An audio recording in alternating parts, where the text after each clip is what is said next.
മാറുന്നില്ലെങ്കിൽ ഈ ഒരു രോഗമായിട്ട് നമ്മൾ ഗണിക്കണം എന്നുള്ളതാണ്. There is persistent fear or anxiety about harm coming to the attachment figure, and even that could lead to loss of separation from attachment figure, are reluctant to go away from attachment figure. അപ്പം ഈ അവസ്ഥ ഉള്ളത് കൊണ്ട് ആ വ്യക്തിയിൽ നിന്ന് ആരിലാണോ അവർ attached ആയിരിക്കുന്ന ആ വ്യക്തിയിൽ നിന്ന് പിന്നീട് അവർക്ക് മാറി നിൽക്കാനായിട്ട് പറ്റുന്നില്ല. അമ്മയെ ചുറ്റിപ്പറ്റി ഇങ്ങനെ നിൽക്കും. നീ എന്തെങ്കിലും ജോലിക്ക് പോകും, അവൻ ജോലിക്ക് പോകാൻ പറ്റത്തില്ല. അമ്മയ്ക്ക് എന്തെങ്കിലും പറ്റുമോ എന്ന് ആകുലപ്പെട്ടുകൊണ്ട് ആ ജോലി ഉപേക്ഷിക്കാം. അവർ ചെയ്യേണ്ട കാര്യങ്ങളൊന്നും ചെയ്യാനായിട്ട് അവർക്ക് പറ്റാതെ പോകുന്ന അവസ്ഥകൾ, ഇതിനെയാണ് നമ്മൾ സെപ്പറേഷൻ ആൻസൈറ്റി ഡിസോർഡർ എന്ന് പറയുന്നത്. ഡയഗ്നോസ്റ്റിക് ഫീച്ചർ ആയിട്ട് അവർ പറയുന്നത് essential feature of separation anxiety disorder is excessive fear or anxiety concerning separation from home or attachment figure. വീട്ടിൽ നിന്ന് എനിക്ക് ഈ പ്രശ്നം പണ്ടുണ്ടായിരുന്നു. സെമിനാരിയിലേക്ക് പോകുന്ന സമയത്ത് ആദ്യമൊക്കെ ഭയങ്കര ആഗ്രഹത്തോടെ പോയി. പിന്നെ ഒരു 2-3 മാസം കഴിയുമ്പോൾ നമുക്ക് ഹോളിഡേയ്സ് ഉണ്ട്. ഈ ഹോളിഡേയ്സിന് വന്നു കഴിഞ്ഞാൽ പിന്നെ ഭയങ്കര ആകുലതയാണ്. പിന്നെ ഒരു 10 ദിവസം കഴിഞ്ഞിട്ട് വീണ്ടും തിരിച്ചു പോകണം. അത് ഓർത്ത് അങ്ങനെ നമുക്ക് ഭയങ്കര പാടായിരുന്നു. ഏകദേശം ഞാൻ ഒഴിച്ചിട്ട് കയറുന്നിടം വരെ ഏതാണ്ട് ഒരു 5 വർഷം വരെ എനിക്ക് ഭയങ്കര പാടാണ്. ഈ 5 വർഷത്തിന് ശേഷം പിന്നെ വീട്ടിൽ നിന്നിട്ട് പോലും ഇല്ല. ഇപ്പോഴും റീസെൻ്റ് ആയിട്ടാണ് വീടുകളിൽ വരുന്നത് പോലും ഒക്കെ. അപ്പം ഇങ്ങനെയുള്ള അവസ്ഥകളിലെയാണ്. അപ്പം അവർക്ക് ഈ ഹോമിൽ നിന്ന് മാറുന്നതോ അല്ലെങ്കിൽ അറ്റാച്ച്മെന്റ് ഫിഗറിൽ നിന്ന് മാറുന്നതൊക്കെ ഭയങ്കരമായിട്ടുള്ള പേടിയുണ്ടാകും. എനിക്ക് പക്ഷേ ഈ ആർക്കെങ്കിലും എന്തെങ്കിലും സംഭവിക്കുമോ എന്ന് ഓർത്തുള്ള പ്രശ്നമില്ല. അതൊരു ഒരു ഹോം ഫീലിംഗ് ആയിരുന്നു എനിക്കുണ്ടായിരുന്നത്. അപ്പം ഈ ചില ആൾക്കാർക്ക് ഇങ്ങനെ സംഭവിക്കാനായിട്ടുള്ള സാധ്യതയുണ്ട്. അപ്പം അതുകൊണ്ടാണ് individual with separation anxiety disorder have symptoms that meet at least 3 of the following criteria. അവർ എടുത്തു പറയുകയാണ്, ഈ ഒരു രോഗമായിട്ട് നമ്മൾ നിർണ്ണയിക്കണമെങ്കിൽ ഈ 3 ക്രൈറ്റീരിയയും നിർബന്ധമായിട്ടും മീറ്റ് ചെയ്യണം. 4 ക്രൈറ്റീരിയകൾ പറഞ്ഞിട്ടുണ്ട്. അതിനകത്ത് 3 കാര്യങ്ങൾ നിർബന്ധമാണ്. ഒന്നാമത്തത്, they experience recurrent excessive distress when separation from home or major attachment figure is anticipated or occur.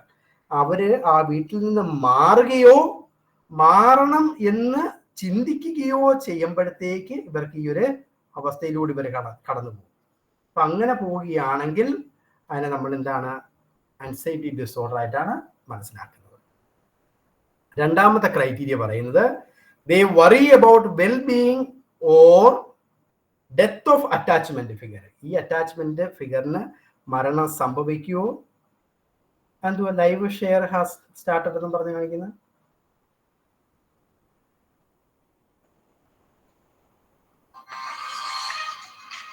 എന്തൊക്കെ പ്രശ്നം സംഭവിക്കുകയാണല്ലോ. അതിങ്ങനെ ഓട്ടോമാറ്റിക്കലി പോപ്പ് മെസ്സേജ് കയറി വരുന്നു വെച്ചാ നമുക്കത് ക്ലിക്ക് ചെയ്യാതെ സ്ക്രീൻ കാണാൻ പറ്റുന്നില്ല. ഇപ്പോഴും ഓക്കെ ആയോ? ഞാനത് ഇപ്പോഴും ഉണ്ടോ?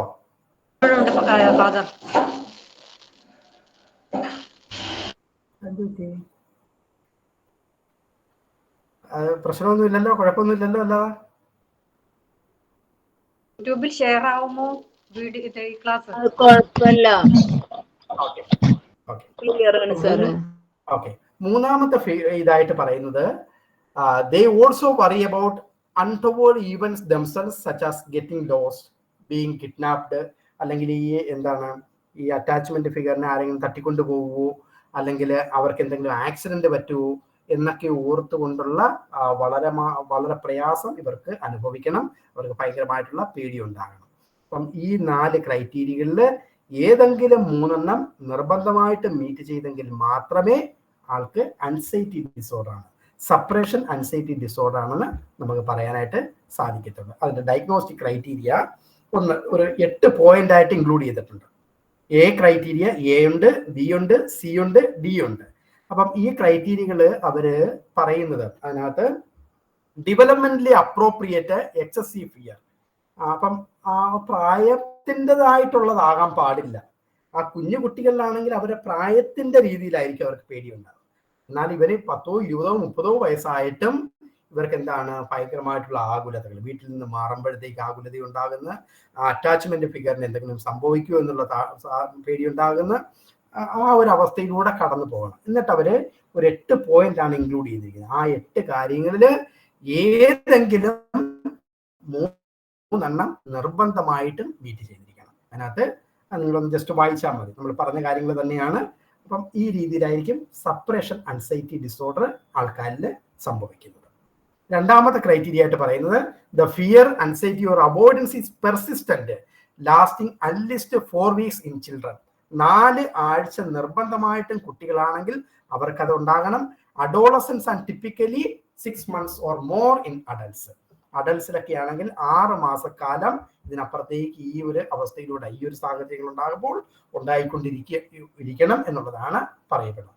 1 or 2 പ്രാവശ്യം ഉണ്ടാകുമ്പോഴത്തേക്ക് സ്വാഭാവികമായിട്ട് അതല്ല. ഇപ്പൊ എന്താണ്, ഒരു പുതിയതായിട്ടൊരു കപ്പിൾസ് മാരീഡായി, അവർക്ക് സെപ്പറേറ്റ് ആയി, ഒരാൾക്ക് ഗൾഫിലേക്ക് പോകണം, ഒരാൾ നാട്ടിലാണ്, സ്വാഭാവികമായിട്ടും അവർക്ക് ഈ ഒരു ഫീലിംഗ് ഉണ്ടാകും. അപ്പൊ ആ രീതിയിലുള്ളതല്ല സപ്പറേഷൻ ആൻസൈറ്റി എന്ന് പറയുന്നത്.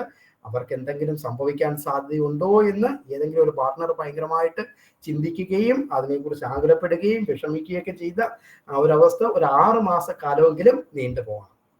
എങ്കിൽ മാത്രമാണ് അതിന് നമുക്കൊരു ക്രൈറ്റീരിയ ആയിട്ട് ഇൻക്ലൂഡ് ചെയ്യാനായിട്ട് പറ്റത്തുള്ളൂ.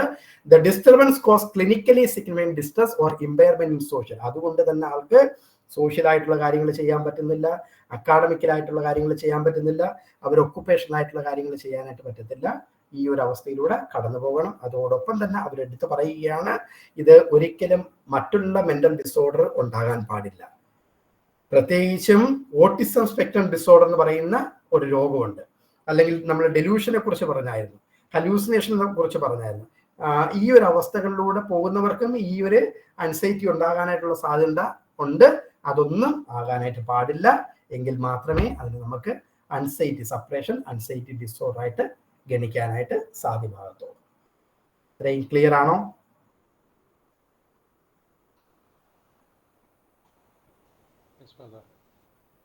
ഓക്കെ. രണ്ടാമത്തെ പ്രിവലൻസും കാര്യങ്ങളൊക്കെ നമുക്ക് വേണ്ട, നിങ്ങളൊന്ന് ജസ്റ്റ് വായിച്ചാൽ മതി. അടുത്തതാണ് സെലക്റ്റീവ് മ്യൂട്ടിസം. ഈ അമിതമായിട്ടുള്ള ആകുലതകളോ വിഷമങ്ങളോ പ്രയാസങ്ങളോ ഒക്കെ ഉണ്ടാകുമ്പോൾ ഇതും കൂടുതലും കുട്ടികളിലാണ് ഈ സെലക്റ്റീവ് മ്യൂട്ടിസം കണ്ടുവരുന്നത്. മുതിർന്ന് കഴിയുമ്പോഴും ചില ആൾക്കാരിൽ ഉണ്ടാകാനായിട്ടുള്ള സാധ്യത. Consistent failure to speak in a specific social situation in which there is an expectation for speaking. അപ്പം ആ ഒരു കുട്ടിക്കോ അല്ലെങ്കിൽ ആ ഒരു മുതിർന്ന ഒരാൾക്കോ എന്താണ്, ഏതെങ്കിലും ഒരു സാഹചര്യത്തിൽ ഒരു സോഷ്യൽ സിറ്റുവേഷനിൽ അവർക്ക് സംസാരിക്കേണ്ടത് ആവശ്യകതയാണ്, സംസാരിച്ചേ പറ്റത്തുള്ളൂ. പക്ഷേ ആ ഒരു സാഹചര്യത്തിൽ അവര് കംപ്ലീറ്റ് ആയിട്ട് മ്യൂട്ടായി പോകും. അവരൊരു എന്താണ്, ഒരു വാ തുറക്കാനായിട്ട് പറ്റാത്ത രീതിയിൽ ആ ഒരു അവസ്ഥയിലൂടെ കടന്നു പോകും. അത് യാഥാർത്ഥ്യത്തിൽ അവർക്ക് അത് സംഭവിക്കും എന്നുള്ളതാണ്. അതേപോലെ തന്നെ ആയിരിക്കും പോകുന്നത്. The disturbance interferes with the educational or occupational achievement or with the social communication. ഇപ്പം സ്കൂളിലോ ഒക്കുപേഷൻ സ്ഥലങ്ങളിലോ അല്ലെങ്കിൽ സോഷ്യൽ ആയിട്ടുള്ള ഒരു കമ്മ്യൂണിക്കേഷൻ നടത്തേണ്ട സാഹചര്യങ്ങളിലൊക്കെ ആയിരിക്കും പൊതുവേ ഇത് ഉണ്ടാകുന്നത്. The duration of the disturbance is at last 1 month, not limited to the first month of the school. അപ്പം ഇത് കുട്ടികളിലാണ് സംഭവിക്കുന്നതെങ്കിൽ ആദ്യ സമയങ്ങളിലൊക്കെ കുട്ടികളിൽ ഇതുണ്ടാകാം. അപ്പം ആദ്യത്തെ 1 മാസമൊക്കെ സ്കൂളിൽ പോയി തുടങ്ങുമ്പോഴൊക്കെ ഇത് സംഭവിക്കാം. അത് നമ്മളിത് കണക്കൂട്ടാനായിട്ട് പാടില്ല. മറിച്ച് ചില കുട്ടികളിൽ മുന്നോട്ട് പോയിട്ടും 3, 4, 5, 6 ഒക്കെ ആഴ്ചകളൊക്കെ കഴിഞ്ഞതിന് ശേഷവും ചില കുട്ടികളിൽ എന്താണ്, മാസങ്ങൾ കഴിഞ്ഞതിന് ശേഷവും ചില കുട്ടികളിൽ ഈ ഒരു അവസ്ഥ ഉണ്ടാകാനായിട്ടുള്ള സാധ്യത വളരെ കൂടുതലാണ്. അപ്പം അതുകൊണ്ടാണ് അവര് 1 month എബോവ് എന്ന് പറയുന്നത്. 1 മാസത്തിനും അപ്പുറത്തേക്കും അത് പോകണം.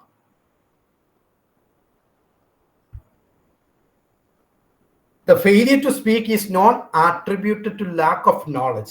അവർക്ക് എന്താണ്, അറിവില്ലാത്തത് കൊണ്ട് സംസാരിക്കാനായിട്ട് പറ്റാത്തതല്ല. Or comfort with or spoken language required in social situation.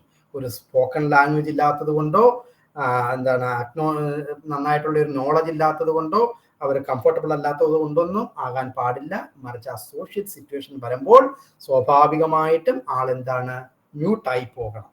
എങ്കിൽ മാത്രമേ അത് സെലക്റ്റീവ് മ്യൂട്ടിസം എന്ന് പറയാനായിട്ട് സാധിക്കത്തുള്ളൂ. അതോടൊപ്പം തന്നെ അവർ പറയുകയാണ്, കമ്മ്യൂണിക്കേഷൻ ഡിസോർഡർ എന്ന് പറയുന്ന ഒരു രോഗമുണ്ട്, ഫ്ലുവൻസി ഡിസോർഡർ എന്നൊക്കെ പറയുന്ന വേറൊരു രോഗം ഉണ്ട്. അതുകൊണ്ടാകാനായിട്ട് പാടില്ല. അതോടൊപ്പം തന്നെ ഓട്ടിസം എന്ന് പറയുന്ന മറ്റൊരു രോഗമുണ്ട്, അതുകൊണ്ടാകാനായിട്ട് പാടില്ല. സ്കിസോഫ്രേനിയ അല്ലെങ്കിൽ അനദർ സൈക്കോട്ടിക് ഡിസോർഡേഴ്സ്, ഇതൊന്നും കൊണ്ടാകാനായിട്ട് പാടില്ല. മറിച്ച് ആള് പക്കാ നോർമലാണ്, യാതൊരു പ്രശ്നവുമില്ല. പക്ഷെ ഏതെങ്കിലും ഒരു സോഷ്യൽ സിറ്റുവേഷൻ വരുമ്പോൾ അവർ സംസാരിക്കേണ്ട സാഹചര്യമായിട്ട് വരുന്ന സമയത്ത് ആള് കംപ്ലീറ്റ് ആയിട്ട് മ്യൂട്ടായി പോകും. സോ അങ്ങനെ മ്യൂട്ടാകുന്ന അവസ്ഥയാണ് നമ്മൾ സെലക്റ്റീവ് മ്യൂട്ടിസം എന്ന് പറയുന്ന രോഗത്തിൽ ഇൻക്ലൂഡ് ചെയ്യുന്നത്. ക്ലിയർ ആണോ?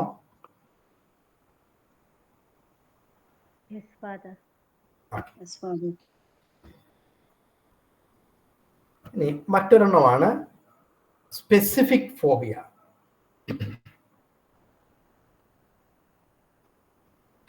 അപ്പം ഈ സ്പെസിഫിക് ഫോബിയാസ് എന്ന് പറയുന്നത് സാധാരണ എല്ലാ മനുഷ്യർക്കും, മിക്ക ആൾക്കാർക്കും, ഒരു 100 പേരേക്ക് എടുക്കുകയാണെങ്കിൽ എങ്ങനെയായാലും ഒരു 90-95 പുറത്ത് ആൾക്കാർക്ക് ഈ സ്പെസിഫൈഡ് ആയിട്ടുള്ള ഫോബിക് റിയാക്ഷൻസ് ഉണ്ട്. ചില ആൾക്കാർക്ക് പല്ലിയെ പേടി, ചില ആൾക്ക് ഇഞ്ചക്ഷനെ പേടി, ചില ആൾക്കാർക്ക് ചോര പേടി, രക്തം പേടിയാണ്, ഇനി ചില ആൾക്കാർക്ക് പാമ്പിനെ പേടി, ഇങ്ങനെയൊക്കെയുള്ള പേടികളുണ്ട്. എന്നാൽ ചില വ്യക്തികളിൽ ഇതെന്താണ് മൾട്ടിപ്പിൾ ആയിട്ടുള്ള സ്പെസിഫിക് ഫോബിയാസ് കാണാം. ഇഞ്ചക്ഷനും ഒരേ സമയത്ത് പേടിയാണ്, രക്തം കാണുന്നതും പേടിയാണ്. അപ്പം അങ്ങനെ പല അവസ്ഥകളിലൂടെ ഉള്ള പേടികൾ ഉണ്ടെങ്കിൽ അതിന് നമുക്ക് ഈ ഒരു കാറ്റഗറിയിലാണ് നമ്മൾ ഇൻക്ലൂഡ് ചെയ്യുന്നത്. It is common for individual to have multiple specific phobia. The average individual with specific phobia fears 3 objects or situation, and approximately 75 of individual with a specific phobia fear more than one situation or object. അപ്പം ഈ fear ഉണ്ടാകുന്നത് ഏതെങ്കിലും ഒരു സിറ്റുവേഷനിലായിരിക്കാം, ഏതെങ്കിലും ഒരു വസ്തുവിനെ കാണുമ്പോഴോ ഏതെങ്കിലും ഒരു സിറ്റുവേഷനിലാകുമ്പോഴൊക്കെ. ഉദാഹരണത്തിന് ഒരു മലയുടെ മുകളിലേക്ക് വരുന്നു, അപ്പം സ്വാഭാവികമായിട്ട് അവർക്ക് അമിതമായിട്ടുള്ള പേടി ഉണ്ടാകുന്നു. എൻ്റെ ഒരു ബാച്ച്മേറ്റ് ഉണ്ടായിരുന്നു, ഞാൻ ഒരിക്കൽ പല 1-2 ക്ലാസ്സിൽ കഴിഞ്ഞ പ്രാവശ്യം പറഞ്ഞിട്ടുണ്ടേ. അപ്പം ഞാൻ ആളെ സഹായിക്കാനായിട്ട് 1 മാസത്തേക്ക് കുവൈറ്റിൽ അവിടെ പോയായിരുന്നു. അപ്പം ആള് ഹോളിഡേയ്സിന് വേണ്ടി നാട്ടിൽ വന്ന് ഞാൻ 1 മാസം അവിടെ സഹായിച്ച്. അപ്പം എന്നെ ട്രീറ്റ് ചെയ്യേണ്ടത് കൊണ്ട് പുള്ളി ഒരു 2-3 ദിവസത്തിന് മുമ്പായിട്ട് അവിടത്തേക്ക് തിരിച്ചു വന്നു. അപ്പോഴത്തേക്ക് ഞങ്ങൾ എറണാകുളത്തുള്ള ഒരു ഫാമിലി ഞങ്ങളെ 2 പേരെ പുറത്തു കൊണ്ടുപോയിട്ട് അപ്പം ഒരു ചേച്ചി, ഹസ്ബൻഡ്, ഒരു മൂത്ത മോള്, 2ാമത്തെ മോള്. അപ്പം ഇങ്ങനെയാണ് ഞങ്ങൾ 4, പിന്നെ ഞങ്ങൾ 2 പേര്. അപ്പം ഞങ്ങൾ ഇത്രയും പേര് പോയി ഒരു മാളിൽ കയറി അവിടെ നിന്ന് കുറേ സാധനങ്ങളൊക്കെ മാറ്റി ഇങ്ങനെ വരിക. മാളിൽ കയറി കുറേ കഴിഞ്ഞിട്ട് ഇവർ 2 പേരെയും കാണുന്നില്ല, എൻ്റെ കൂട്ടുകാരനെയും അച്ഛനെയും കാണുന്നില്ല. ഞങ്ങൾ എങ്ങനെയൊക്കെയോ മുകളിൽ കയറി, എസ്കലേറ്റർ വഴിയൊക്കെ മുകളിൽ കയറി ഞങ്ങളുടെ കൂടെ ഉണ്ടായിരുന്നു. തിരിച്ചു വരുമ്പോഴും ഇളയ മോളെയും കാണുന്നില്ല, ഈ അച്ഛനെയും കാണുന്നില്ല. 2 പേര്, കുഞ്ഞാണവള്, 6-ലോ 7-ലോ ഉള്ളതാണ് പഠിക്കുന്നത്. അപ്പൊ ഇവർ 2 പേരും കാണാതെ പിന്നെ ഞങ്ങൾ എല്ലാവരും ഇങ്ങനെ അന്വേഷിച്ച് 2 പേരും എന്താ ചെയ്യുന്നതെന്നറിയോ? ഈ എസ്കലേറ്ററിൽ കൂടി ഇറങ്ങി വരാനായിട്ടുള്ള പ്രയാസം കൊണ്ട് സ്റ്റെപ്പ് അന്വേഷിച്ച് അവിടെ മൊത്തം നടക്കുക. 2 പേർക്കും ഭയങ്കര പേടി. അപ്പോൾ ഈ അച്ഛന് നേരത്തെ പേടിയുണ്ടെന്ന് എനിക്ക് നേരത്തെ അറിയാം, ഒരിക്കലും കയറത്തില്ല. പുള്ളി വണ്ടി എന്ന് എഴുതി കാണിച്ചു കഴിഞ്ഞാൽ അപ്പോൾ വൊമിറ്റ് ചെയ്യും. വെറുതെ നമ്മൾ പേപ്പറിൽ എഴുതിയാൽ മതി വണ്ടി, അപ്പോൾ നമ്മൾ ഇന്ന് വണ്ടിയിലാണ് പോകുന്നത് കേട്ടോ, വണ്ടി എന്ന് എഴുതി കഴിഞ്ഞ് കഴിഞ്ഞാൽ, ബസ് എന്ന് എഴുതി കഴിഞ്ഞാൽ അപ്പോഴേ ഛർദിലാണ്, പേടിയാണ് നമുക്ക്. അപ്പം ഈ ഒരു അവസ്ഥയാണ്. അപ്പം ഇങ്ങനെയുള്ള ഒരു സിറ്റുവേഷനിലൂടെ കടന്നു പോകുന്ന ആൾക്കാരെ നമുക്ക് കാണാനായിട്ട് സാധിക്കും. അപ്പം ഈ കഴിഞ്ഞ പ്രാവശ്യം ഞാൻ വേറെ ഒരു ഉദാഹരണം പറഞ്ഞു. എന്താണ് എനിക്ക് പരിചയമുള്ള, അത് ബെഹറിലുള്ള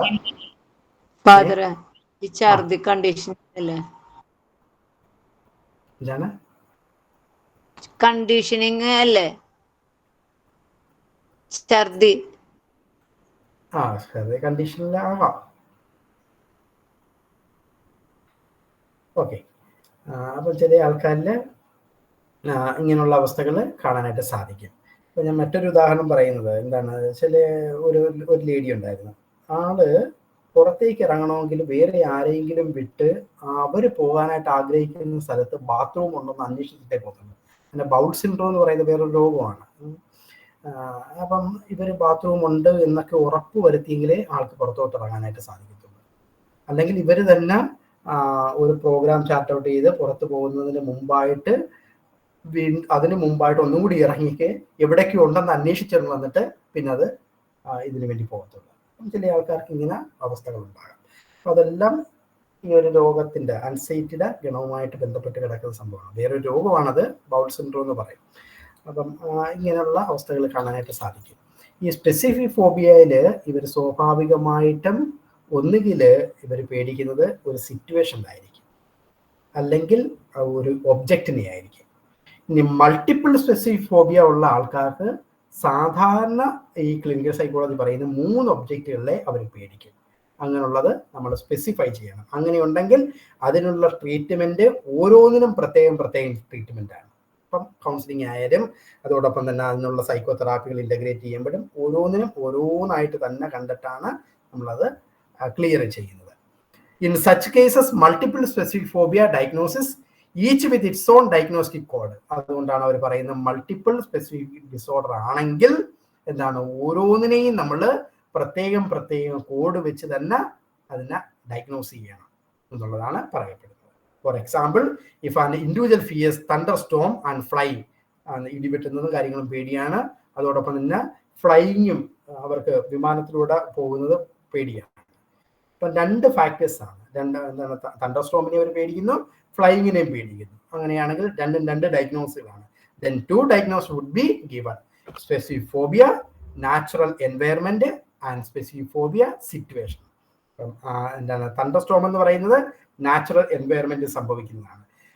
എന്താണ്, ഫ്ലൈയിങ് എന്ന് പറഞ്ഞു കഴിഞ്ഞാൽ ഒരു സിറ്റുവേഷനാണ്. അപ്പം സിറ്റുവേഷണൽ ഫോബിയയുണ്ട്, നാച്ചുറൽ ഫോബിയയുണ്ട്. ആ രീതിയിൽ നമ്മൾ ഓരോന്നിനെയും അസസ് ചെയ്ത് എടുത്ത് മനസ്സിലാക്കണം എന്നുള്ളതാണ് സ്പെസിഫിക് ഫോബിയയുടെ ഒരു ക്രൈറ്റീരിയ ആയിട്ട് പറയുന്നത്. ഒന്നാമത്തെ അതിൻ്റെ ഫാക്ടർ അല്ലെങ്കിൽ diagnostic criteria: marked fear or anxiety about specific object or situation. Example, flying, heights, animal, receiving an injection, seeing blood. ഇതൊക്കെ ചില ആൾക്കാർക്ക് എന്താണ്, ഭയങ്കരമായിട്ടുള്ള പേടി ഉണ്ടാക്കാനായിട്ടുള്ള, അൻസൈറ്റി ഉണ്ടാക്കാനായിട്ടുള്ള സാധ്യതയുണ്ട്. In children the fear or anxiety may be expressed by crying, tantrum and freezing and clinging behaviour. കുട്ടികളൊക്കെ ആണെങ്കിൽ ആ ക്ലിങ്ങിങ് ബിഹേവിയറും കാര്യങ്ങളൊക്കെ ആയിരിക്കും സ്വാഭാവികമായിട്ട് കാണിക്കുന്നത്.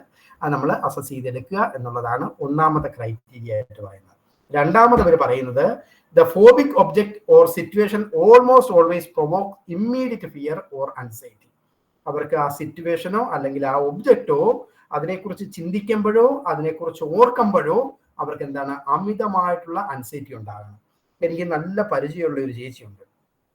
എപ്പോഴും 2-3 ഉദാഹരണം അവരെ കുറിച്ച് തന്നെയാണ് ഞാൻ പറഞ്ഞത്. അപ്പൊ ഇവര് ഈ ഇടയ്ക്ക് അവർ ഗൾഫിലേക്ക് പോയിട്ട് ഹസ്ബൻഡ് ഗൾഫിൽ നിന്ന് ടിക്കറ്റും കാര്യങ്ങളും എല്ലാം അയച്ചു കൊടുത്ത് പോകേണ്ട ദിവസമാകുമ്പോൾ ഇവര് ഒരു വിധത്തിൽ പുറത്തിറങ്ങത്തില്ല. അപ്പം അവരുടെ മോൻ എന്നെ വിളിച്ചിട്ട്, അച്ഛാ മമ്മി ഇറങ്ങുന്നില്ല, എന്തെങ്കിലും ഒന്ന് പറഞ്ഞൊന്ന് സഹായിക്കണോ, ഒന്ന് പറയണോ, അതാണെന്ന് പറഞ്ഞ് ഇവര്. അപ്പൊ ഞാൻ വിളിച്ചപ്പോഴത്തേക്ക്, അച്ഛാ എനിക്ക് ഭയങ്കര പ്രശ്നം, എനിക്ക് നിൽക്കുമ്പം റെഡി ആകുന്നുണ്ട്, അപ്പൊ എനിക്ക് ബാത്റൂമിൽ പോകണമെന്ന് തോന്നുന്നു, അത് കഴിയുമ്പോൾ എനിക്ക് യൂറിനിൽ പോകണമെന്ന് തോന്നുന്നു, അത് കഴിയുമ്പോൾ എനിക്ക് വണ്ടി കയറുമ്പോൾ ഭയങ്കര പേടി വരുന്നു. എന്തെല്ലാം പറഞ്ഞു ചേച്ചി, ഒരു വിധത്തിൽ വീട്ടിൽ നിന്ന് കാണത്തില്ല. പിന്നെ എന്തൊക്കെയോ പറഞ്ഞ് ഭയങ്കരമായിട്ട് ഞാൻ സ്റ്റിമുലേറ്റ് ചെയ്ത് അവിടേക്ക് ഇങ്ങനെ ഭയങ്കര കാര്യങ്ങളൊക്കെ പറഞ്ഞ്, അതൊന്നും പേടിക്കാനില്ല, ഞാൻ പോയതാണ് എന്നൊക്കെ പറഞ്ഞ് ഭാഗ്യത്തിന് സമയത്ത് അവിടെ എത്തി. ആള് തിരിച്ച് കയറി പോയി. പക്ഷെ കയറുന്ന സമയത്തെല്ലാം ഭയങ്കരമായിട്ട്. അപ്പം ചില ആൾക്കാരിൽ ഇങ്ങനെ അവർ ആ ഒരു യാഥാർത്ഥ്യത്തെ കുറിച്ച് ഓർക്കുമ്പോഴോ ഒക്കെ അവർക്ക് പേടിയായി. ഇനി ഇവരുടെ പള്ളിയിൽ ഞാൻ പ്രസംഗിക്കാനായിട്ട് പോകും. അപ്പൊ അതിന് പ്രസംഗിക്കാനായിട്ട് പോകുമ്പോഴത്തേക്ക് ഇവരെല്ലാം വിളിച്ചിട്ട്, അച്ഛാ ഇന്നത്തെ ഇവർക്ക് ഞാൻ പ്രസംഗിക്കുന്ന ഓർത്ത് ഇവർക്ക് ഭയങ്കര പ്രയാസമാണ്. കാരണം ആള് ഒരിക്കലും സ്റ്റേജിൽ കയറുകയോ വിളിക്കുക, അത് നമ്മൾ എങ്ങനെ ചെയ്യുന്നു എന്ന് ഓർത്തിട്ട് അവർക്ക് വെറുതെ അനുസരിച്ച് ചെയ്യുന്ന ഒരവസ്ഥ. ചില ആൾക്കാരിൽ ഈ ഒരു രീതിയിലായിരിക്കും നമ്മൾ കണ്ടുവരുന്നത്. ആരും ഒരു മൈക്ക് പ്രശ്നം ഉണ്ടാക്കുന്നുണ്ട് കേട്ടോ. The phobic object or situation almost always provokes immediate fear or anxiety. Criteria C പറയുന്നത്, the phobic object or situation is actively avoided or endured with the intense fear or anxiety. ഈ അൻസൈറ്റിയും ഫിയറും ഉണ്ടാകുന്നത് കൊണ്ട് ആ സിറ്റുവേഷനെ അവർ ഭയങ്കരമായിട്ടും avoid ചെയ്യാനായിട്ട് ശ്രമിക്കണം. നാലാമത്തെ criteria പറയുന്നത്, the fear or anxiety is out of proportion to the actual danger. അപ്പം അതിനകത്ത് എന്താണ്, ആള് ഫ്ലൈറ്റിൽ കയറുന്നതിനകത്ത് ഒരിക്കലും ഒരു പ്രയാസം ഇല്ലെന്ന് ഇത്രയും ജനങ്ങൾ പോയത് തെളിവാണ്. പക്ഷെ ആൾക്ക് ആ പ്രൊപ്പോർഷനിൽ നിന്നും അമിതമായിട്ടുള്ള അൻസൈറ്റി ഉണ്ടാകുകയാണ്. സ്വാഭാവികമായിട്ടും ഒരു മനുഷ്യനെ ഫ്ലൈറ്റിൽ കയറുന്നതിനെ കുറിച്ച് ചെറിയ ആദ്യ സമയങ്ങളിലൊക്കെ ഉണ്ടാകും, ആദ്യകാലങ്ങളിലൊക്കെ ചില ആൾക്കുണ്ട്. ആ പ്രൊപ്പോർഷന് വിപരീതമായിട്ടും അമിതമായിട്ട് അവർക്ക് ഈ അൻസൈറ്റി ഉണ്ടാകണം എന്നുള്ളതാണ്. അങ്ങനെയാണെങ്കിലാണ് നമ്മളതിനെ സ്പെസിഫിക് ഫോബിയ ആയിട്ട് കാണുന്നത്. മറ്റൊരു ഇതെന്ന് പറയുന്നത് അതോടൊപ്പം തന്നെ അവരെന്താണ് ആ ഫാക്ടർ അവോയ്ഡ് ചെയ്യാം, അല്ലെങ്കിൽ സോഷ്യൽ ഒക്കുപ്പേഷൻ ഈ ഒരു അമിതമായിട്ടുള്ള ആകുലതയും പേടിയും വരുമ്പോൾ ഇവർക്ക് വീട്ടിൽ നിന്ന് ഇറങ്ങാൻ പറ്റുന്നില്ല, അവർക്കൊന്നും ചെയ്യാൻ പറ്റുന്നില്ല, ഉടനെ തന്നെ വയർ അപ്സെറ്റ് ആകുന്ന ഇങ്ങനെയുള്ള അവസ്ഥകളിലൂടെ പോകുന്നത്. എന്നിട്ട് അവർ പറയുകയാണ് the disturbance is not better explained by symptoms of another mental disorders. മറ്റ് മാനസിക രോഗങ്ങൾ കൊണ്ടൊന്നും ആകാനായിട്ട് പാടില്ല. Including fear, anxiety or avoidance of situation associated with panic like symptom. ചില പാനിക് സിംറ്റംസ് കൊണ്ട് ആകാനായിട്ട് ഉള്ള സാധ്യത ഉണ്ടാകാനായിട്ട് പാടില്ല. അപ്പം അതൊക്കെ ഉണ്ടെങ്കിൽ മറ്റ് ക്രൈറ്റീരിയയിലേക്കായിരിക്കും അത് പോകുന്നത്. ഇനി എടുത്തു പറയുന്ന 1-2 കാര്യങ്ങൾ ഇവിടെയുണ്ട്. ഒന്ന്, code based on the phobic stimulus. അപ്പം ഈ സിറ്റുവേഷണൽ ആയിട്ടുള്ള ഒരു അൻസൈറ്റിയെ നമ്മൾ അസസ് ചെയ്യണമെങ്കിൽ ചില ആൾക്കാർക്ക് ആനിമൽസ് ആയിരിക്കും പേടി. അപ്പം അതിനെ ആനിമൽ ഫോബിയ, ചിലന്തി, ഇൻസെക്ട്സ്, ഡോഗ്സ്, ഇതിനെയൊക്കെ ആയിരിക്കും സ്പെസിഫൈ ആയിട്ട് അവർക്ക് പേടിയുണ്ടാകുന്നത്. ഇനി ചില ആൾക്കാർക്ക് നാച്ചുറൽ എൻവയറമെന്റ് ആയിരിക്കും. ഇപ്പൊ സ്വാഭാവികമായിട്ടും ഹൈറ്റ്സിന്റെ കാര്യം നമ്മൾ പറഞ്ഞു, പിന്നെന്താണ് സ്റ്റോംസിനെ കുറിച്ച് നമ്മൾ പറഞ്ഞു. ചില ആൾക്കാർക്ക് വെള്ളമായിരിക്കും, വാട്ടർ ആയിരിക്കും ഭയങ്കരമായിട്ടുള്ള പേടി. അപ്പം ആ നാച്ചുറൽ എൻവയറമെന്റിന് പേടിയുള്ള വ്യക്തികൾ നമുക്ക് കാണാനായിട്ട് സാധിക്കും. ഇനി ചില ആൾക്കാർക്ക് എന്താണ് ബ്ലഡ് ഇഞ്ചക്ഷൻ ഇഞ്ചുറികൾ. എനിക്ക് എൻ്റെ ബാച്ചിലുണ്ടായിരുന്ന ഒരു ബ്രദർ ഉണ്ടായിരുന്നു. ഫസ്റ്റ് ഇയറിൽ 2 വർഷം കഴിയുമ്പോഴേ ആൾ നാട്ടിൽ തിരിച്ചു പോയി. അപ്പൊ ഇവൻ ഒരിക്കല് വേറൊരാളുടെ കൈ മുറിഞ്ഞിട്ട് ഹോസ്പിറ്റലിൽ ഈ ആളാണ് കൊണ്ടുപോയി അവിടെ ചെന്ന് കഴിഞ്ഞ് ആ കൈ മുറിഞ്ഞ ആൾക്ക് വലിയ പ്രശ്നമൊന്നുമില്ല. അദ്ദേഹത്തിന്റെ ശരീരത്തിൽ നിന്ന് ഇച്ചിരി ബ്ലഡ് ടെസ്റ്റ് ചെയ്യാനായിട്ടൊക്കെ കുത്തിയെടുക്കുന്നതും കയ്യിൽ നിന്ന് ബ്ലഡ് പോകുന്നതും കണ്ട് കൈ അഴിച്ചു കഴിഞ്ഞപ്പോഴത്തേക്ക് ബ്ലഡ് ഇച്ചിരി ഓവറായിട്ട് പോകുന്നു. ആള് ബോധം കെട്ട് ആളെ അവിടെ 2-3 ദിവസം അഡ്മിറ്റ് ചെയ്ത്. ഈ ആള് കൈമുറിഞ്ഞ ആള് തിരിച്ച് ആശ്രമത്തിലേക്ക് വന്നു. അപ്പം ചില ആൾക്കാർക്ക് ഈ ഒരു രീതിയിലുള്ള പ്രയാസം ഉണ്ടാകാനായിട്ടുള്ള സാധ്യതയുണ്ട്. ബ്ലഡ് കാണുമ്പോൾ, ഇഞ്ചക്ഷൻ കാണുമ്പം, അല്ലെങ്കിൽ ഇഞ്ചുറീസ് കാണുമ്പം, നീഡിൽസ് കാണുമ്പോൾ. ഇനി ഞങ്ങളുടെ വേറൊരു അച്ഛനുണ്ട്, പുള്ളിക്ക് ഈ വേരിക്കോസ് വന്നിട്ട് ഭയങ്കര പ്രശ്നമാണ്. ഞാൻ ഫിലോസഫി പഠിച്ചുകൊണ്ടിരിക്കുന്ന സമയത്താണ് ആടെ കാലിന് വേരിക്കോസ് വരുന്നത്. ഞങ്ങളൊരു ദിവസം പ്രാർത്ഥനയ്ക്ക് ഇരിക്കുന്ന സമയത്ത് അത് ചെറുതായിട്ട് ഇങ്ങനെ പൊട്ടിയിട്ട് പമ്പ് ചെയ്യുന്നത് പോലെ ഞങ്ങൾ ഇരിക്കുന്ന സൈഡിലേക്ക് വന്നു. ഏതാണ്ട് ഒരു 4-5 ഡെസ്ക് ബെഞ്ച് ഞങ്ങൾ ഇട്ടിട്ടുണ്ട്. അതിന് ഞങ്ങളൊക്കെ ഏറ്റവും ഫ്രണ്ടിലായിരിക്കുന്നത്, ആ ചെന്ന് ഏറ്റവും പുറകിലായിരിക്കും. ആ പുറകിൽ നിന്ന് അത്രയും അത് പൊട്ടിയിട്ട് ബ്ലഡ് ഞങ്ങൾ ഇരിക്കുന്ന സ്ഥലത്ത് തന്നെ ഇങ്ങനെ ചീറ്റി വന്ന് വീണു. അപ്പൊ അങ്ങനെ ബ്ലഡ് വീഴുന്ന കണ്ടിട്ടാണ് ഞങ്ങൾ ഇന്ന് ഇതേകൂടെ ഇങ്ങനെ ഇത്രയും ബ്ലഡ് ഇങ്ങനെ വരുന്ന, ആരെ നോക്കിയിട്ട് ഒന്നും പിടിച്ചില്ല. അങ്ങനെ നോക്കി അന്വേഷിച്ച് നമ്മളാണ് ആടെ കാല് ചെറുതായിട്ട് ഇങ്ങനെ സൂചി കുത്തുന്നോണം പൊട്ടിയിട്ടിങ്ങനെ ബ്ലഡ്. അന്ന് മുതൽ എത്രയോ വർഷമായി, ഞാൻ ഫിലോസഫി പഠിച്ചുകൊണ്ടിരിക്കുന്ന സമയത്താണ്, ഒരു 20-22 വർഷമായി, ഇന്ന് വരെ പുള്ളി ആശുപത്രിയിൽ പോയിട്ടില്ല. ഈ കാലും വെച്ച് ഇങ്ങനെ നടക്കും. ആകെ ചെയ്യുന്നത് ആയുർവേദത്തിന് എന്തെങ്കിലും സാധനങ്ങൾ ചെയ്യും. എന്തെല്ലാം പറഞ്ഞാലും എന്താണ് ഈ ഇംഗ്ലീഷ് മെഡിസിന് വേണ്ടി ഹോസ്പിറ്റലിൽ പോകത്തില്ല. ചോദിച്ചു വന്നപ്പോഴത്തേക്ക് ആ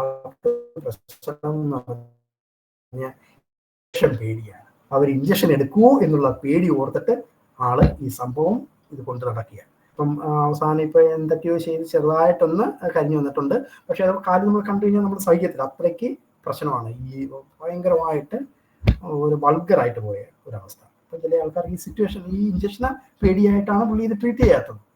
അപ്പം അങ്ങനെയുള്ള അവസ്ഥകൾ ചില ആൾക്കാരിൽ കാണാനായിട്ടുള്ള സാധ്യതയുണ്ട്. ഇനി ഇതുമായിട്ട് ബന്ധപ്പെട്ട് അതെല്ലാം നമ്മൾ എന്താണ് നാച്ചുറലായിട്ടും ആനിമലുമായിട്ടുള്ള ബ്ലഡ് ഇഞ്ചക്ഷൻ എന്നുള്ള രീതിയിൽ നമ്മൾ പറഞ്ഞു. മറ്റൊരു സിറ്റുവേഷനിലായിട്ടുള്ള ഒരു സംഭവം അല്ലെങ്കിൽ അൻസൈറ്റി ഉണ്ടാകാനായിട്ടുള്ള സാധ്യത എയറോപ്ലെയിൻ, എലവേറ്റേഴ്സ്, എൻക്ലോസ്ഡ് ആയിട്ടുള്ള പ്ലേസുകൾ, ഇരുട്ടുള്ള സ്ഥലങ്ങൾ, ഇങ്ങനെയൊക്കെയുള്ള സ്ഥലങ്ങളിലൊക്കെ ചില ആൾക്കാർക്ക് ആ സിറ്റുവേഷനിൽ ഭയങ്കര പേടിയായിരിക്കും. അപ്പം അത് നമ്മൾ അസസ് ചെയ്തെടുക്കണം എന്നുള്ളതാണ്. ഇനി other example situation that may leads to choking and vomiting in children. ചില കുട്ടികളിൽ ഈ സിറ്റുവേഷൻ ഉണ്ടാകുമ്പോൾ ഭയങ്കരമായിട്ടും വൊമിറ്റ് ചെയ്യും. ഞാൻ ഈ പോളിന്റെ കാര്യം പറഞ്ഞു, എൻ്റെ ഒരു കൂട്ടുകാരൻ അച്ഛൻ്റെ കാര്യം പറഞ്ഞു. പിന്നെ ഈ എന്താണ് ബസ്സിൽ കയറുന്ന കാര്യം നമ്മൾ വെറുതെ എഴുതിയാൽ മതി, ആൾക്ക് പെട്ടെന്ന് തന്നെ അൻസൈറ്റിക്കായി ആൾ വൊമിറ്റ് ചെയ്യും. അല്ലെങ്കിൽ ഈ ഒരു അവസ്ഥകളിലൊക്കെ നമുക്ക് കാണാനായിട്ട് സാധിക്കും. അത് നമ്മൾ പ്രത്യേകം അസസ് ചെയ്യണം എന്നുള്ളതാണ്. ഇനി 4മത്തതാണ് social anxiety disorder. Father sorry, ഒന്ന് ഡൗട്ട് ചോദിച്ചോട്ടെ. ഈ നമ്മൾ കുട്ടികള് കുറച്ച് ഏജ് ആയിട്ടും സെപ്പറേറ്റ് ചെയ്ത് രാത്രി മാറി കിടക്കാൻ പേടിയായിട്ടുള്ള അതും ഇതിൽ വരുന്നതാണോ? ഈ സ്പെസിഫിക് ഫോബിയ ആണോ? ഇല്ല, അത് അതുകൊണ്ടാണ് നമ്മളുടെ എല്ലാ അസസ്മെന്റുകളും എന്താണ് പ്രായത്തിൻ്റെത് വെച്ച് പറയുന്നത്. ചില കുട്ടികളിൽ സ്വാഭാവികമായിട്ടും അവരുടെ ഡെവലപ്മെന്റ് സ്റ്റോൺ എന്നാ പറയുന്നത്, മൈൽ സ്റ്റോൺസിനകത്ത് അവർക്കതുണ്ടാകും. ആ മൈൽ സ്റ്റോൺ മീറ്റ് ചെയ്തതിന് ശേഷവും ഇത് നിലനിൽക്കുകയാണെങ്കിലാണ് അത് രോഗം. ഇപ്പം സ്വാഭാവികമായിട്ട് ചില കുട്ടികൾ, ഇപ്പം എൻ്റെ പെങ്ങളുടെ 2 മക്കള്, അവര് വേറെ വീട്ടിലാണ് താമസിക്കുന്നത്. മൂത്താള് അവരുടെ കൂടെ ഓക്കെയാണ്. മൂത്താള് പക്ഷെ എൻ്റെ കൂടെ നിൽക്കുകയോ ഇവിടെ വീട്ടിൽ വരികയോ അങ്ങനെ നിൽക്കണമെന്നൊന്നുമില്ല. ഇളയാള് ഇന്നേ വരെ വീട്ടിൽ അവരെ കൂടെ പോയിട്ടില്ല. ഇവിടെയാണ് മൂത്താൾക്ക് അത് പേടി, ഇളയാൾക്ക് കുഴപ്പമൊന്നുമില്ല. അപ്പൊ അത് ഡെവലപ്മെന്റിന്റെയാണ്. സ്വാഭാവികമായിട്ട് അവര് ആ ഏജ് കഴിയുമ്പോഴത്തേക്ക് ഓക്കെ ആകാം. ഓക്കെ ആയില്ലെങ്കിൽ ഈ അവസ്ഥയാണ്. അല്ല, ഒരു 18 years ഒക്കെ ആയിട്ടും അവർക്ക് ഒരു റൂമിൽ ഒറ്റയ്ക്ക് കിടക്കാൻ പേടിയാണെങ്കിൽ അതൊരു ഫോബിയ. 18 years എന്നൊക്കെ പറയുന്നത് നമ്മളെ പ്രൊപ്പോർഷൻ ഒത്തിരി കഴിഞ്ഞു പോയില്ലേ, കുഞ്ഞു കുട്ടികളിലൊക്കെ. അപ്പം അതൊക്കെ ഫോബിക് റിയാക്ഷൻസ് ഉറപ്പായിട്ടും ഉണ്ടാകും, ഫോബിയസ് ആയിരിക്കാം. അത് നമ്മൾ ട്രെയിൻ ചെയ്യുക എന്നുള്ളത്. ചില കുട്ടികൾ ട്രെയിൻഡ് ആകാത്തത് കൊണ്ടും അവർക്ക് ഫോബിയ ഉണ്ടാകും. പ്രാക്ടീസ് ചെയ്യാനിട്ടല്ലേ?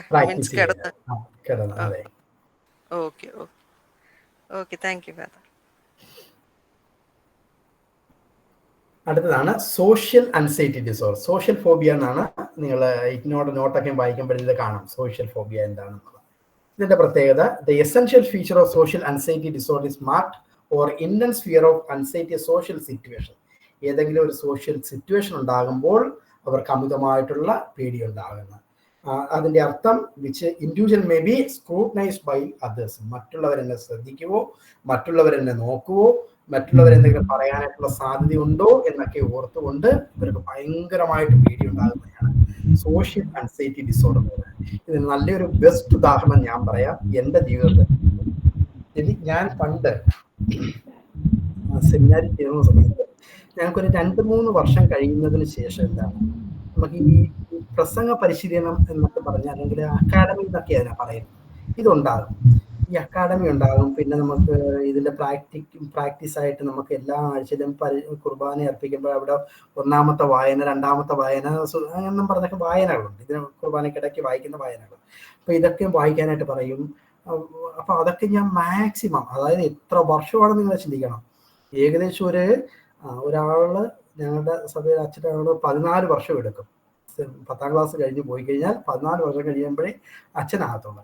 ഈ 14 വർഷത്തില് ഏതാണ്ട് ഒരു 12 വർഷം വരെ ഞാൻ മുങ്ങി നടന്നിട്ടുണ്ട്. അന്ന് ഞങ്ങൾ 10-36 പേരുണ്ട്. ഞാൻ ഒരിക്കൽ പോലും വായിച്ചിട്ടില്ല. ഏതെങ്കിലും പിന്നെ ഗതികെട്ട് വായിക്കാൻ വന്നു കഴിഞ്ഞാൽ ഭയങ്കര പാടാ എനിക്ക്.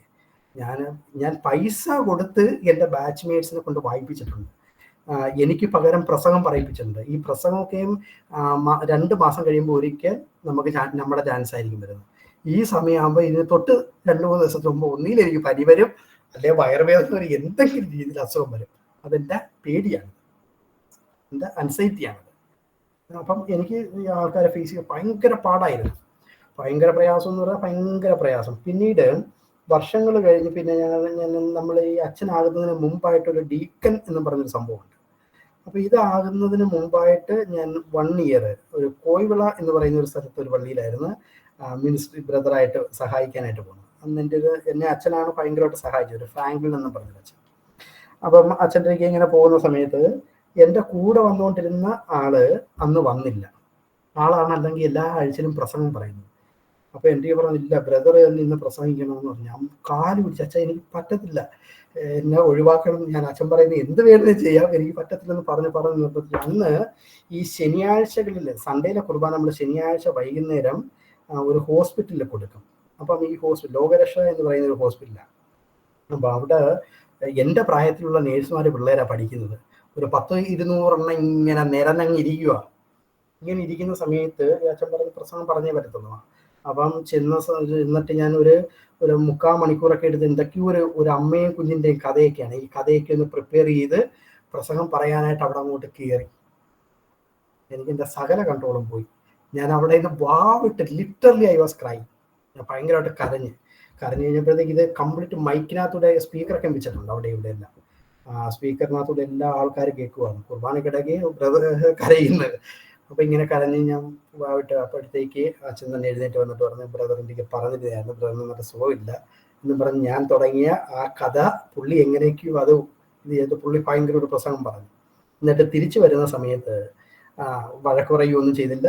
ബൈക്കിനകത്ത് ഞങ്ങൾ രണ്ടും കയറിയ സമയത്ത് എനിക്ക് തോളി തട്ടിയിടാൻ, സാരമില്ല, ഡോണ്ട് വറി, നാളെ മുതൽ ഒരു കാര്യം ചെയ്യും, എൻ്റെ കൂടെ കയറി വന്നിട്ട് കുർബാന തുടങ്ങുന്നതിന് മുമ്പ് 2 സെന്റൻസ് എന്തെങ്കിലും പറയണം. അങ്ങനെ പുള്ളി എന്നെ കൊണ്ട് പറയിപ്പിച്ച് പിന്നീട് ഞാൻ ഡീക്കനായ സമയത്ത് കൊല്ലം രൂപതയിൽ ആ സമയത്തുള്ള ഏത് പള്ളികളിലെ തിരുനാള് ഒരു 10-16 വർഷത്തിന് മുമ്പുള്ള നോട്ടീസുകൾ എടുത്ത് നോക്കിയാണ് ഏത് പള്ളിയിൽ തിരുനാളുണ്ടെങ്കിലും പ്രസംഗം ഞാനായിരിക്കും. ഞാൻ അത്രയും എക്സൽ ചെയ്തായിരുന്നു പ്രസംഗത്തിൽ. പിന്നീട് ഇത് എൻ്റെ ഒരു സോഷ്യൽ ഫോബിയായിരുന്നു. എനിക്ക് ഭയങ്കരമായിട്ട് ആ പേടി ഞാൻ തരണം ചെയ്യാനായിട്ട് പെട്ട പാട്. ഇപ്പോഴെൻ്റെ ഏറ്റവും വലിയ പ്രശ്നം എന്ന് പറഞ്ഞാൽ ആളെ കണ്ടില്ലെങ്കിൽ എനിക്ക് പറയാൻ പറ്റത്തില്ല. ഇഷ്ടംപോലെ ആളുണ്ടെങ്കിൽ മാത്രമേ എനിക്ക് സംസാരിക്കാനായിട്ട് സാധിക്കത്തുള്ളൂ. അപ്പം ഇതാണ് ഈ സോഷ്യൽ ആൻസൈറ്റി ഡിസോർഡർ എന്ന് വെച്ചാൽ ആൾക്കാർക്ക് ഈ രീതിയിൽ ആ സൊസൈറ്റിയുമായി ആ സോഷ്യൽ സൊസൈറ്റിയുമായിട്ട് ബന്ധപ്പെട്ടുള്ള എന്തെങ്കിലും കാര്യങ്ങൾ വരുമ്പോഴത്തേക്ക് ഭയങ്കരമായിട്ടുള്ള പേടിയും ആകുലതകളും ഉണ്ടാകും. മറ്റുള്ളവരെ എന്നെ സ്ക്രൂട്ടനൈസ് ചെയ്യുമോ, ഞാൻ പറയുന്ന കാര്യങ്ങൾ തെറ്റിപ്പോവോ, ഞാൻ പറയുന്നത് എന്തായിരിക്കും പറ്റാൻ പോകുന്നത് എന്നൊക്കെ ആകുലപ്പെട്ടുകൊണ്ടുണ്ടാകുന്ന ഒരു ഫിയറാണ് ആൻസൈറ്റി ഡിസോർഡർ.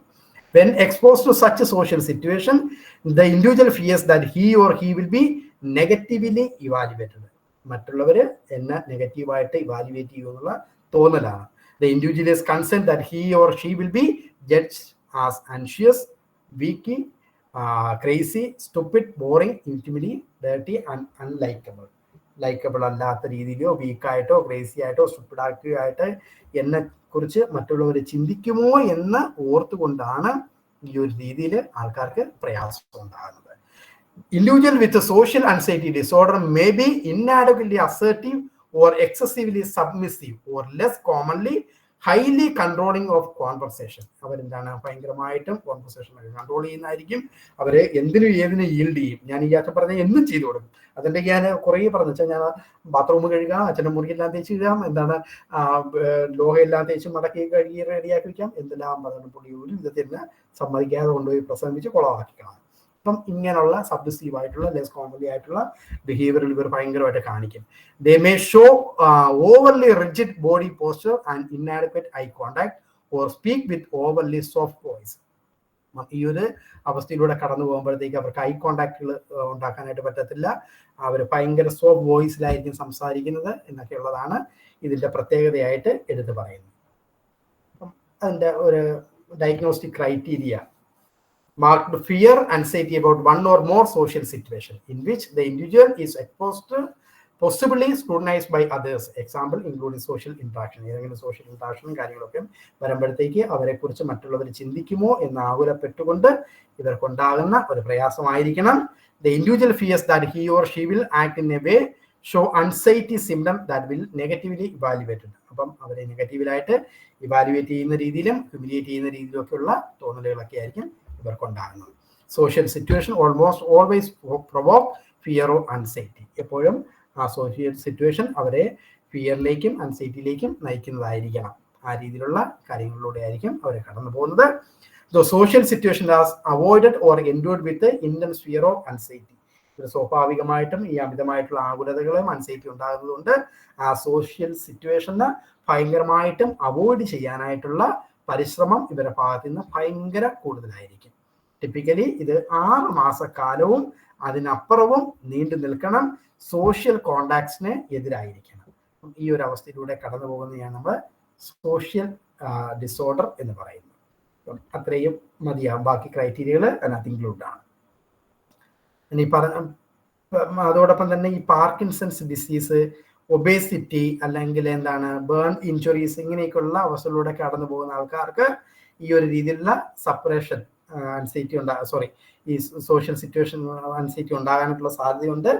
അപ്പം അതെല്ലാം നമ്മൾ അവോയ്ഡ് ചെയ്യണം. അതാകാൻ പാടില്ല. ആ ഒരു സാഹചര്യം ഇല്ലാതെ തന്നെ ആൾക്ക് ഈ രീതിയിലുള്ള സോഷ്യൽ ആൻസൈറ്റി ഉണ്ടെങ്കിൽ മാത്രമാണ് അതിനെ നമ്മൾ സോഷ്യൽ ആൻസൈറ്റി ഡിസോർഡർ എന്ന് പറയുന്നത്. ഇത്രയും ക്ലിയർ ആണോ? Yes, Father. Okay. നമ്മൾ ആ സ്പെസിഫയറും പാനിക് അറ്റാക്കും അതിൻ്റെ ഒരു ഇച്ചിരി എലാബറേറ്റ് ആയിട്ടുണ്ട്. നാളത്തെ ക്ലാസ്സിൽ നമ്മൾ സംസാരിക്കുന്നതായിരിക്കും. അപ്പം നാളെ ഇതിൻ്റെ ഒരു സിംറ്റംസ് കൂടി ഞാൻ അതിനകത്ത് ഇൻക്ലൂഡ് ചെയ്തിട്ടുണ്ട്. സ്പെസിഫയറും അതോടൊപ്പം തന്നെ പാനിക് അറ്റാക്ക് എന്താണ്. അപ്പം അത് നമുക്ക് നാളത്തെ ക്ലാസ്സിൽ പറയാം. ഒരു ഇച്ചിരി എലാബറേറ്റ് ആയിട്ട് അത് പറയാം. അപ്പം ഇതിനകത്ത് നമ്മൾ ഇത്രയും രോഗങ്ങൾ പറഞ്ഞിട്ടുണ്ട്. നാളത്തെ ക്ലാസ്സിൽ നമ്മൾ ഫോക്കസ് ചെയ്യുന്നത് ഇതിൻ്റെ ബാലൻസും OCD എന്ന് പറയുന്ന രോഗവുമായിരിക്കും. OCD, obsessive compulsive personality disorder. അപ്പം ഇന്ന് ഞാൻ ഇതിൻ്റെ നോട്ട് ആവശ്യമുണ്ടെങ്കിൽ ഇട്ടേക്കാം. ബാക്കി നിങ്ങളൊന്ന് ജസ്റ്റ് വായിച്ച് നോക്കിയാൽ മതി. ഓക്കെ, ക്ലാസ് ക്ലിയർ ആയിട്ട് പിടികിട്ടുന്നുണ്ടോ? ഉണ്ട് ഫാദർ. Thank you. ഉണ്ട് father. Thank you father. Thank you. Notes ഒന്ന് ഷെയർ ചെയ്യാം ഫാദർ. നോട്ട് ഷെയർ ചെയ്യും. നോട്ട്. Okay, thank you. എനിക്ക് കുറച്ച് മിസ്സായി പോയി സ്റ്റാർട്ടിങ്ങിൽ. നെറ്റ്വർക്ക് കംപ്ലൈന്റ് ആയിരുന്നു മഴ. Okay okay okay. ആ പ്രസന്റേഷൻ ഒന്ന് ഷെയർ ചെയ്ത ഉപകാരമായിരുന്നു. ഞാനിപ്പോൾ ഇട്ടേക്കാം, ഇപ്പോൾ തന്നെ ഇട്ടേക്കാം. ബാക്കി നാളെ നമുക്ക് ഇതിനകത്ത് ഫോക്കസ് ചെയ്യാം. ഇനി ഇതുമായിട്ട് ബന്ധപ്പെട്ട് ഒന്ന് രണ്ട് കാര്യങ്ങളൊന്ന് സംസാരിക്കാനായിട്ടുള്ളതേ. കുറച്ച് പേര് നമ്മുടെ ഒരു ഓഫ്ലൈൻ ക്ലാസ്സിൽ, അത് ഇതിൻ്റെ അല്ലല്ലേ, സോറി, കൗൺസിലിംഗ് കോഴ്സിനകത്താണ് അല്ലേ. അപ്പൊ നിങ്ങളടുത്തും കൂടി പറഞ്ഞേക്കാം, നമുക്കൊരു ഓഫ്ലൈൻ ക്ലാസ്സിനെ കുറിച്ച് നമ്മുടെ ഒരു കൗൺസിലിംഗ് കോഴ്സിലുള്ള ഒരു ബാച്ച് കാര്യങ്ങൾ പ്ലാൻ ചെയ്യുന്നുണ്ട്. കോഴിക്കോട് വെച്ചാണ് ഫോക്കസ് ചെയ്യുന്നത്. അപ്പോൾ അതിൻ്റെ ഒരു ലിസ്റ്റ് നമ്മൾ എടുക്കും. അപ്പം നമുക്കൊരു 40-45 പേരുണ്ടെങ്കിലേ നമുക്കത് മുന്നോട്ട് കൊണ്ടുപോകാനായിട്ട് സാധിക്കത്തുള്ളൂ. അപ്പം ഞാൻ ഫ്രീ ആയിട്ടിരിക്കുക കാര്യങ്ങൾ പറയാം.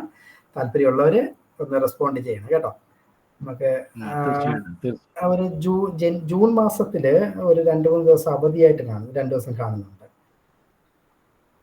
ഒരു 16-ഉം 17-ഉം ബക്രീദിൻ്റെ ഒരു അവധിയുണ്ട്. അന്ന് തിരക്കിലായിരിക്കും എല്ലാവരും ഒക്കെ. പെരുന്നാളാണല്ലേ ഇത്. പെരുന്നാളായിട്ട് വരുമ്പോഴത്തേക്ക് പ്രയാസമായിരിക്കുമോ? 16 ഒരു സൺഡേ ആണ്, 17 ബക്രീദാണ്. പെരുന്നാളിന്റെ ബുദ്ധിമുട്ടാണ് സർ. ബുദ്ധിമുട്ടാണ്. അതെ, ബുദ്ധിമുട്ടാണ്. അതെ, എനിക്ക് ക്ലാരിറ്റി ഇല്ലാത്തതുകൊണ്ടാണ് ഞാൻ ചോദിച്ചത്. ഓക്കെ, അങ്ങനെയുണ്ടെങ്കിൽ നമുക്ക് ഗ്രൂപ്പ് ഫോളോ ചെയ്യുന്നുണ്ട് സർ. അതിനകത്ത് മെസ്സേജസ് നോക്കിയിട്ട് റെസ്പോണ്ട് ചെയ്യാം സർ. Okay okay. അങ്ങനെയുണ്ടെങ്കിൽ നമുക്കൊരു ശനി ഞായർ 15 പാടായിരിക്കും. പിന്നുള്ളത് സെക്കൻഡ് സാറ്റർഡേയും സൺഡേയും ഉണ്ട്. പക്ഷേ കുറച്ച് പേര് പറഞ്ഞിട്ടുണ്ട് അവർക്ക് ഇഗ്നോയുടെ പരീക്ഷയുണ്ടെന്നും പറഞ്ഞു. 8-9 നമുക്ക് 2 അവധിയുണ്ട്. സെക്കൻഡ് സാറ്റർഡേയും സൺഡേ ആയിട്ട് വരും. അല്ലെങ്കിൽ പിന്നെ 22-23 പോകണം. ശരി, മുന്നോട്ട് പോകും. 22-23. അപ്പം ബാക്കി ഡീറ്റെയിൽ നമുക്ക് ഗ്രൂപ്പിനകത്ത് സംസാരിക്കാം. Okay okay father. അപ്പോൾ എല്ലാവരും good night. Thank you. Good night, Father. Thank you very much. Thank you.